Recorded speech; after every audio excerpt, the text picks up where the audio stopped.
Hello and welcome to Do Not Take This Cat Home. Do not take this cat home. This kitty cat right here, it's adorable little kitty cat. Don't you do it. Don't you take it home. You're not having a great day as usual. Oh, it's like a text. Oh, great. It's the first time in a while that you felt like going out. But in the middle of your walk, it starts to rain. Typical. But maybe it's just a sign. You should have stayed home today.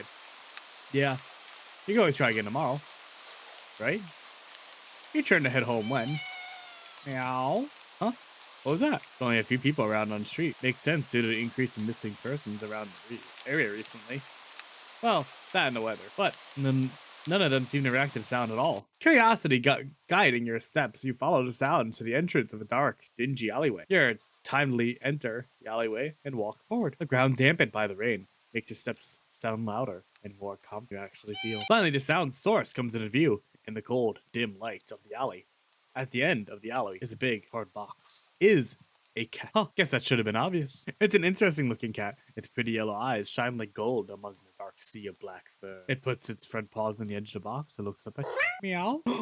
So cute. And it's definitely knows it. You've never had much of an opinion on one way or another about cats before, but they're all like this one. It's a shock they haven't already found a way to rule the world. You don't think you mind bowling down to a bowing down to a feline overlord. You look around the alley with a small frown. Who leaves a cat in cardboard boxes these days anyways? Wouldn't they just jump out and leave the box eventually? The cat doesn't answer you, obviously. And also doesn't do as you suggest and leave the box. It's just looking at you.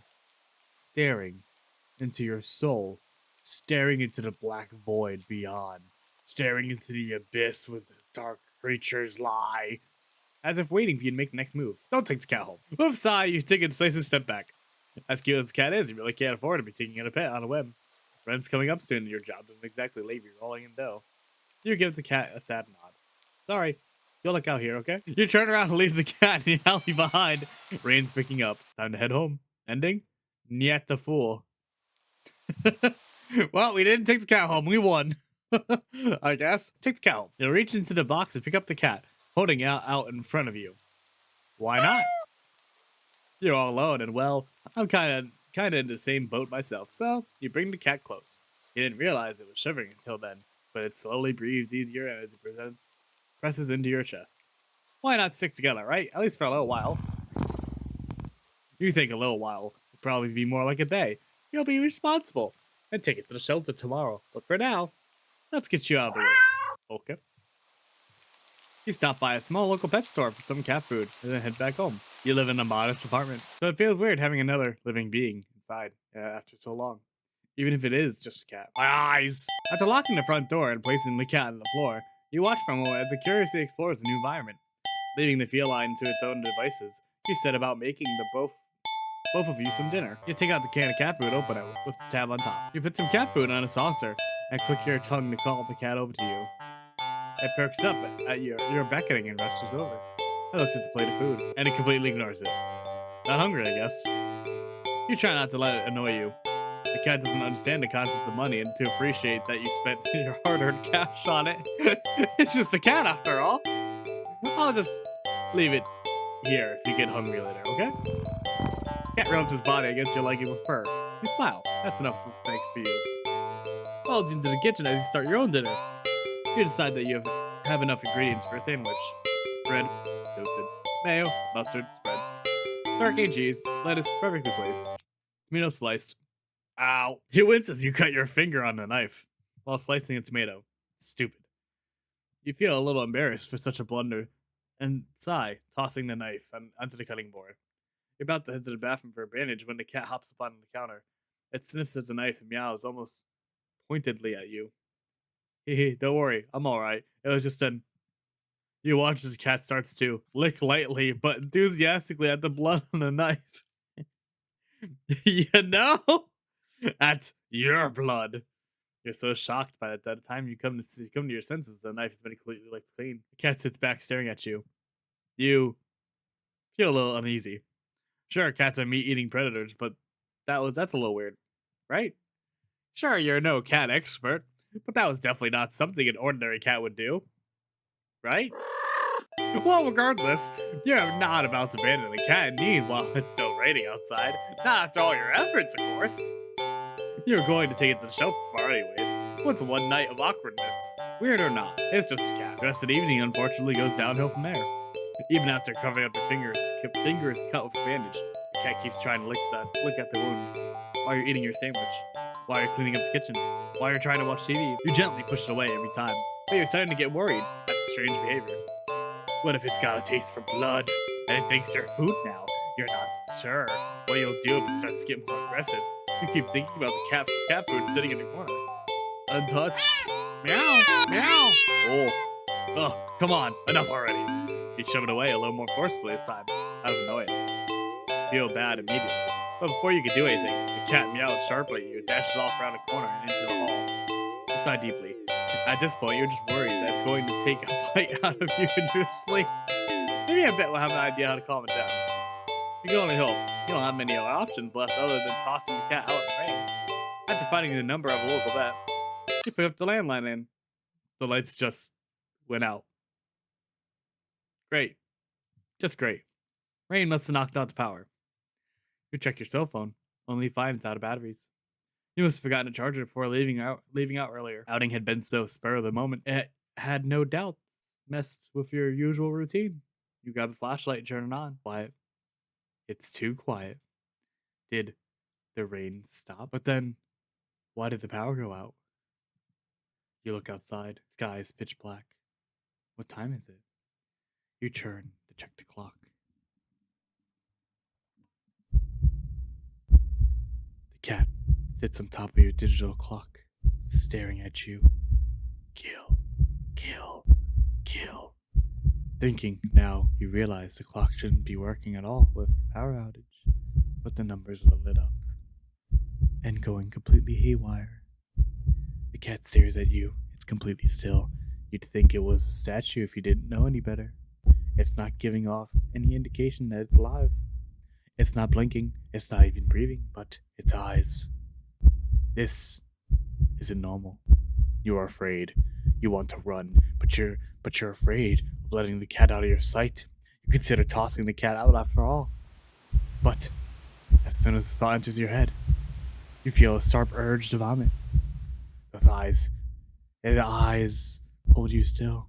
Even with your flashlight trained on it, its pupils are large, round, inky pits. The flashlight flickers. Oh. Oh. And the cat's gone. Fear immediately grips your mind. The silence punctured with a rapid pumping of blood in your heart. It's overwritten as your ears slowly start to pick up the sound of static all around you. How is the clock working with no power? You don't know why such a question matters at the moment, but you feel as if having the answer will make sense out of everything that's been happening. That order will be restored, but no answer comes to mind. You back away from the clock, and it feels as if the air itself coils tightly and abruptly in response, like a predator preparing to pounce, but waiting for your next move. But you're afraid to move. You're afraid to even breathe. But you can't stay still forever, right? Whatever is watching you, you can already feel its impatience. It's too eager. You don't know how you know this, but you can sense it as clearly as it had whispered. Oh, my ears! Let's play. Right into your ear, right into your soul. They won't let you wait it out. Not that you could even if it did. You can't stay here. You have to run. With this thought, a sudden primal instinct awakens within you, making you tear yourself into a hasty burst of movement of action, but you're still weak from the fear's grip on your mind. Your legs tangle together under you in a haste. You fall into the ground. Ow! A sharp pain explodes in the center of your foot. At first, you think you've broken your ankle, but something warm and wet trickles down the legs to your foot, pulling underneath it. You hear the sound of metal scraping on tiles and skidding across the floor, as if it had been kicked. What? Winded from your fall, you look up in a daze and see the object glinting in a strange light coming from the outside. The light pouring in from your now open front door. Thoughts of how, when, who, what in regards to your inexplicably open doors screech to a halt as your brain finally identifies the metallic object you've been staring at. It's your kitchen knife, and it's still tinted red from your earlier blunder? That's not right. Wasn't it completely like cleaned by the... You gulp dryly at the pain in your foot. You barely have time to wonder how the knife ended up on your living room floor to be stepped on, instead of resting on your cutting board in the kitchen where you left it. Oh, God. When you spy something in the darkness just beyond the knife, it spies right back at you. A pair of glowing golden eyes come forward as the cat emerges from the shadows into the light from the doorway. It pads lightly over the knife as if skipping in delight,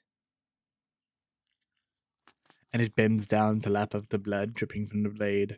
Ah! Your senses slowly begin to overwhelm you. Chill the air as it starts to suffocate you underneath its weight. The sound of your shaky breaths, disordinate against the static now piercing your skull, the dryness on your tongue spreading to your throat. Incomprehensible sight of the stray you've taken in. The incomprehensible sight of the stray you've taken in, licking away at your kitchen knife, once again completely clean. Scent of blood, fresh wound on your foot. Blood?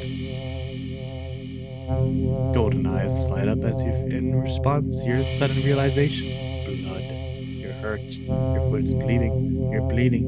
You're bleeding. The cat barely moves, shoulders twitching, as if just considering the act of pouncing forward.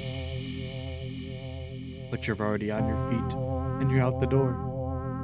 You run, rather limp, down the empty street. The sky is black and bleeding red. There's a strange light emitting from nowhere that casts everything else in white. The house, the trees, the road, even you, everything, except your blood. You can just barely glimpse the bloody imprints of your injured foot. Leaves in your wake, every impact makes to the ground. It hurts, but you can't stop. You don't stop, not even when the shadows grow around you. Not when you feel the gaze of eyes all over you. Not when the road ahead of you is darkened by a long shadow of something behind you. Even then, you don't stop running because the cat. If it's a cat there ahead of you, then what in the world is behind you? Obviously, we gotta look. Huh. Interesting. How very, very interesting. Ending 0. It begins. Okay. Well, keep running. That didn't answer any questions. Huh. Interesting. How very, very interesting. What? Wait, the weather is absolutely perfect today. What? That's a good sign, right? Maybe your luck is finally starting to turn around. You look so familiar, right? Then again, it is a cat. Not many different ways for a standard black cat to look, after all. This one sure is cutie, though. Just look. It's not glaring at you or hissing or at you for getting close like the other stray cats in the past. It's just sitting you, waiting for you to do something. Okay, so this is interesting. Don't take the cat home. Sadly, as cute as cat is, you'd never taken this thing home with you. What? You just can't take it home with you. You're a responsible adult. You are, rent and bills to pay, not to mention you need to buy food to survive. There's no way you can care for a cat long term, right? You can barely afford this little outing on your day off. What to do? Question mark? You are not ready. Leave cat. You don't think it's a good idea to get the cat's hopes up to having someone look after if you're not willing to commit. What if it gets attached and someone tracks you down back to your home? You never get away with it. Sorry, see you around, I guess. You stand up with the cat watching over your every move. You make it halfway out the alleyway when a cat meows almost pitifully at you. Oh, ignore. No.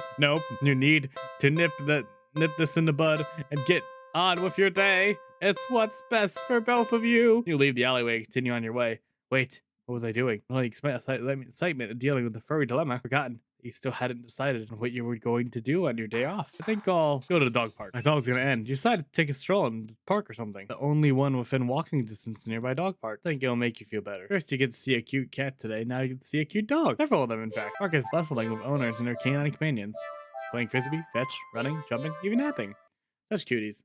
Whatever. Like you'd want anything to do with these mangy mutts. Oh, what's wrong? You didn't think that. You decided to move on. Oh! You stop at the smallest, cutest puppy you've ever seen, scampers up to you, blocking your path. Kick the puppy, kill the puppy, eat the puppy, pick up the puppy. Pick up the puppy.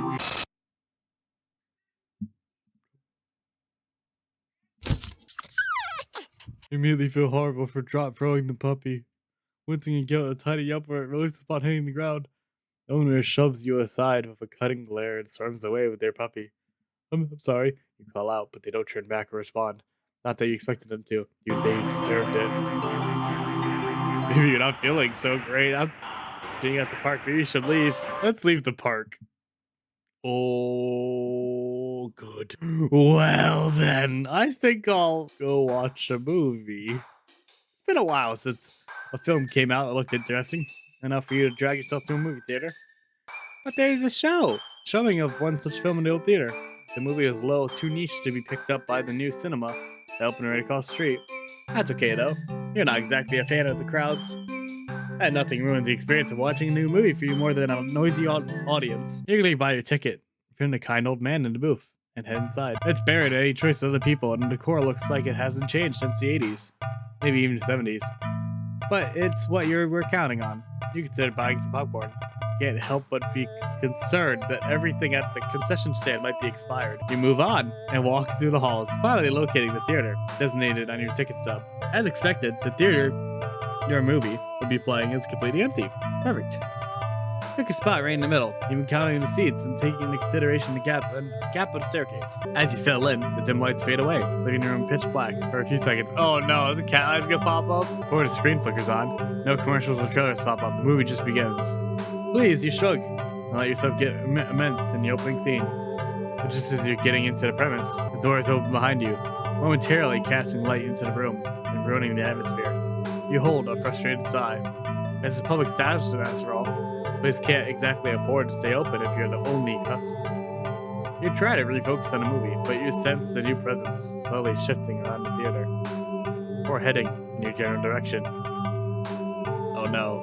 What?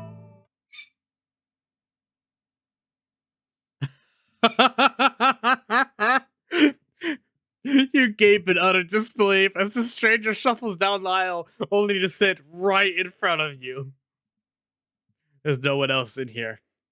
No one else here had plenty of places to sit. The stranger is also unusually tall, even with the stadium-like arrangement of the seats being on a somewhat steep incline. They're completely blocking your view. Move to another spot. You don't want to risk escalating the situation further. This whole thing is already making you uneasy. Why would they choose to sit right in front of you? Surely they know you wouldn't be able to see past them.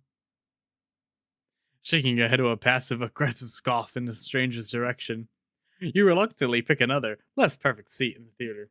But, as you settle down, you see the person get up.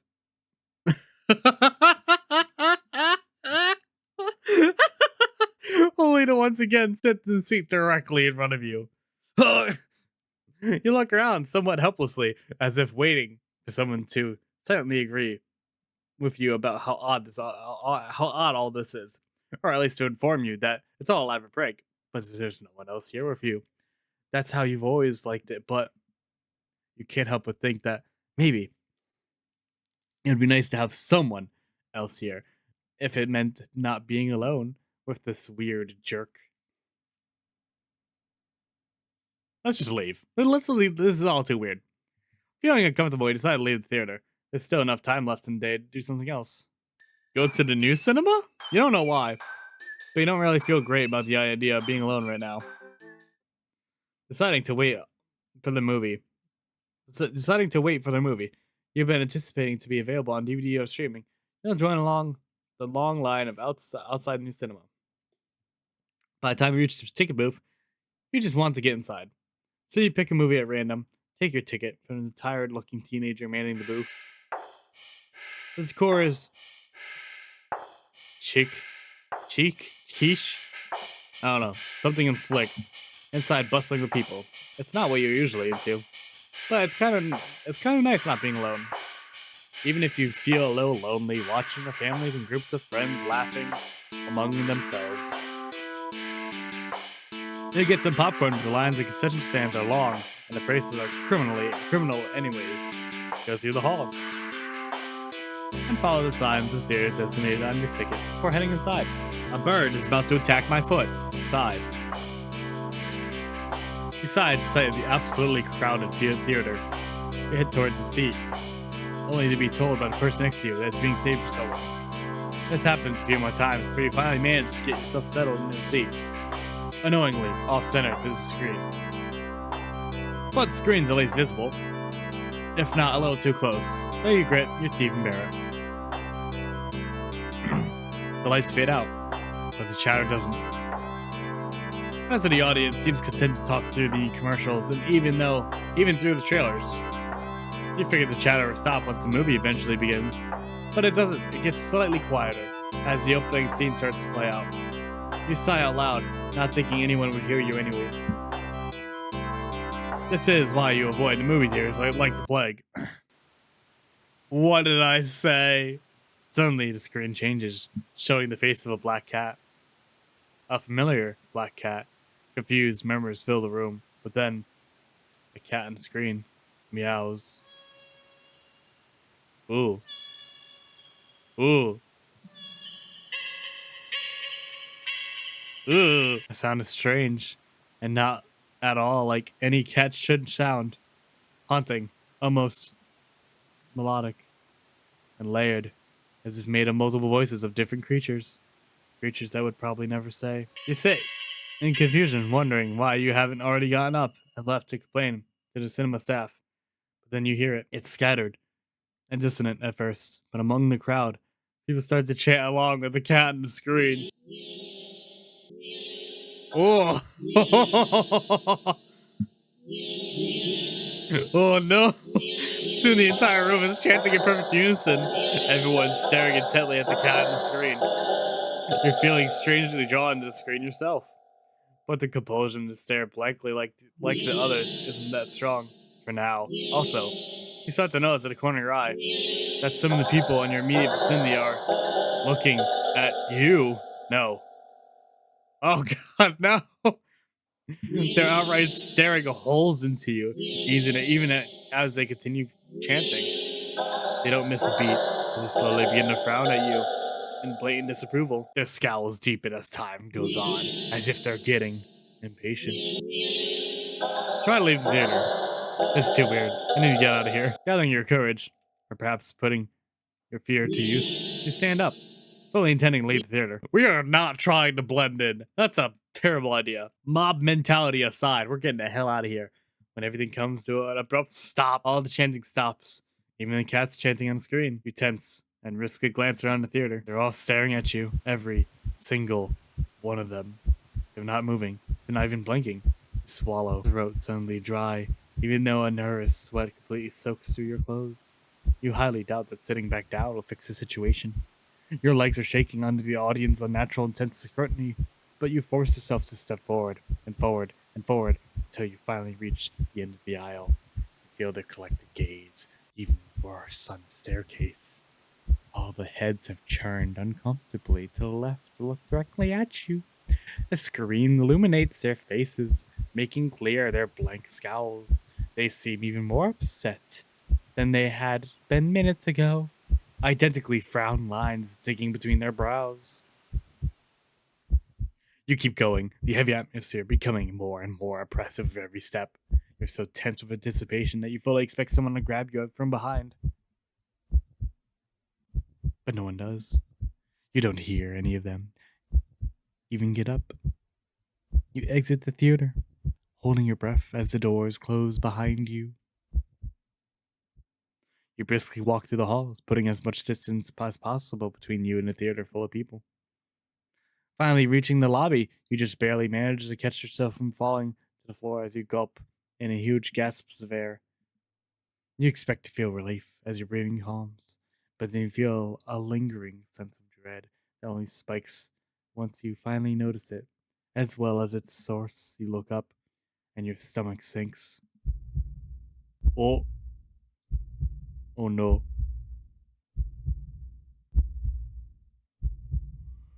Ooh, I hate eyes, I hate eyes, I hate eyes. All the people in the lobby area of the movie theater, everyone in line, the concession stands, all of them are staring at you, and they look even angrier than the people in the theater.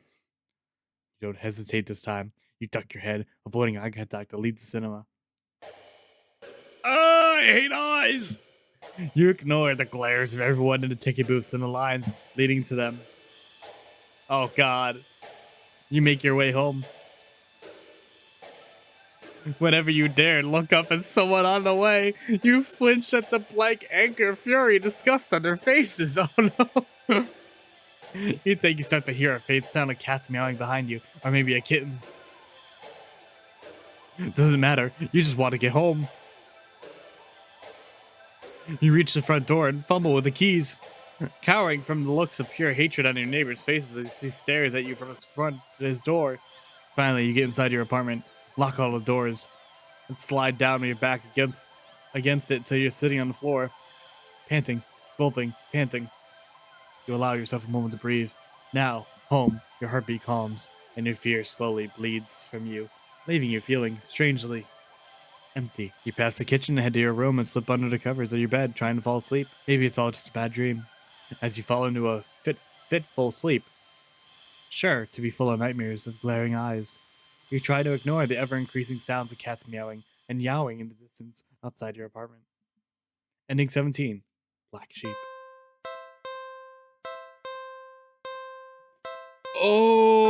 Okay. Wow, that was something. God, that was creepy. Okay, where did we leave off? We left off there. Let's try one more. What if we go to the carnival? Leave the cat. Skip. Ignore. Skip. Go to the carnival.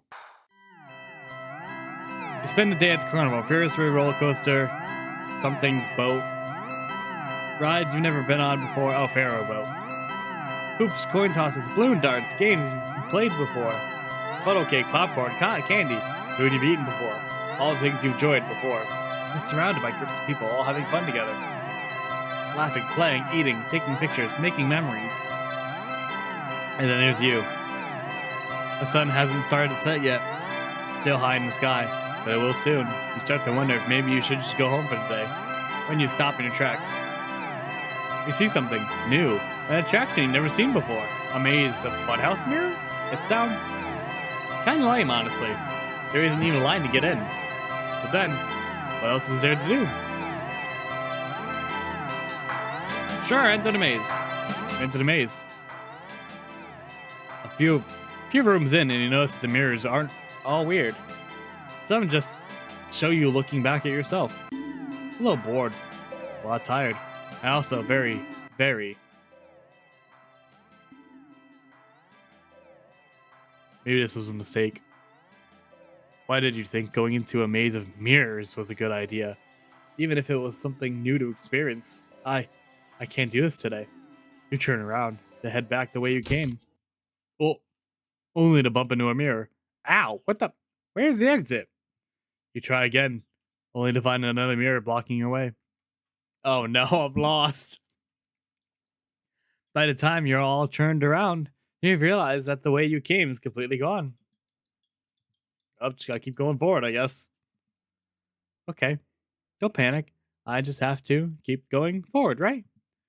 You step through the only opening you can find and nearly trip over something on the ground. You bend down and pick it up.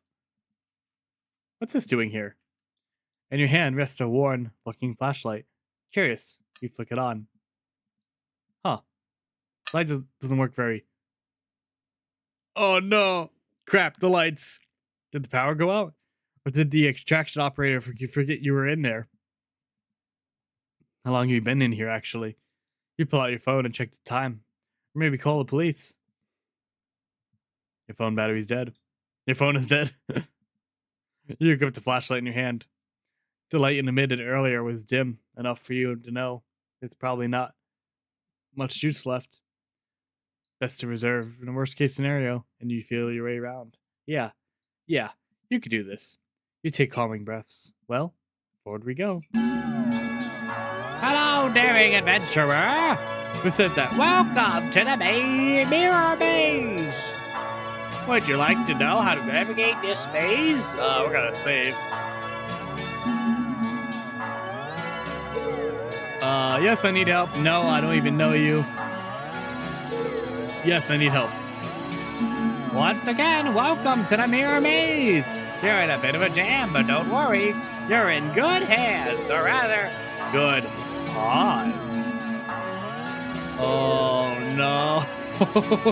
See these little cuties here? They'll be doing their best to guide you through the maze. Aren't they generous? When you enter the room, the emergency lights will flash, letting you see the path before you for a second, and also what lies beyond them. Whenever you see these little kitties, just go where they are and you'll reach the next room. Unfortunately, they're not the only things in here. It's highly suggested that you refrain from following any of our other guests. They can be sneaky or distracting, but they're always hostile. So please take caution when advancing to the next room. Of course, this wouldn't be much of a mirror maze without mirrors. Can they hurt you? No, they're just mirrors, silly. They don't do anything at all. And you can't do anything to them either. They're just an obstacle you can't pass through. Go left, go center, or go right. The choice is yours, though. If you find a room with no helpful kittens in sight, and all the paths lead to a mirror or something else, it's recommended that you stay put, and just maybe it'll work itself out. Now for your navigation tools. Ah, my eyes. That flashlight you found doesn't have much juice left. It'll only let you get a quick extra peek at your surroundings about 5 times. So try not to use it all up at once. Oh my god. Oh my god. You can keep track of your progress to the room. Oh my god. Oh my god. Why only 3 lives, you ask? Because you're soft and squishy. It wouldn't take much to damage you beyond repair. Great. And besides, you're a human, and humans usually only have 1 life, yes? And yet here you get 3! Don't you think you ought to show a little more gratitude? Oh god. I hate this. And that's the end of your tutorial. Hopefully it was helpful. Are you ready to play? Can you turn off the flash? Of course, flash off. Way too easy. You said settings. We're gonna save again. Way too easy. Is that so? There, all done. Wait, what'd you do? You'll see. Uh-oh, way too hard. Flash will give you 7 seconds. 7 second chances now. And the flash lasts longer. Is that better? Can you let me go? Your request to forfeit is denied. Let me out of here. Screaming is not allowed in the maze. I'm ready, I guess. 3, 2, 1, go! Right. Right. Left. I meant stay. Oh, left. Oh god, left. Stay. Center. Right. Right. Right. Oh god, right. Center. Center. Stay. Left. Center. Right. Center. Stay. Oh. What? You see the exit. You run forward, but as you do, the scenery shifts just slightly at first, but you're running too fast to stop yourself from colliding into the glass. Except you don't quite go into the glass. You don't exactly collide with it either. You simply pass through it. And on the other side, you see an endless white void and, oh, okay. Yourself? Dozens of you. Hundreds of you wandering around, aimless, faceless, and empty. So empty and listless that they don't even acknowledge your presence. You try to turn back, but the glass doesn't give past the glass. A familiar black cat walks up to you, looks up at you. You think it meows at you, but you can't make out the sound. It tilts its head, then walks away. The glass goes dark. Yeah, maybe following the cats wasn't the best idea, but then again, those other things didn't look good either. Then you watch helplessly as it disappears completely. You're trapped, with only yourself as company. Ending 19. You beat the maze. Okay, I beat the maze. Yay! On one hand, we beat the maze. On the other hand, We're trapped in a horrible mirror realm. If you like this episode, leave a like, subscribe, and you have a nice day. We'll probably come back to this.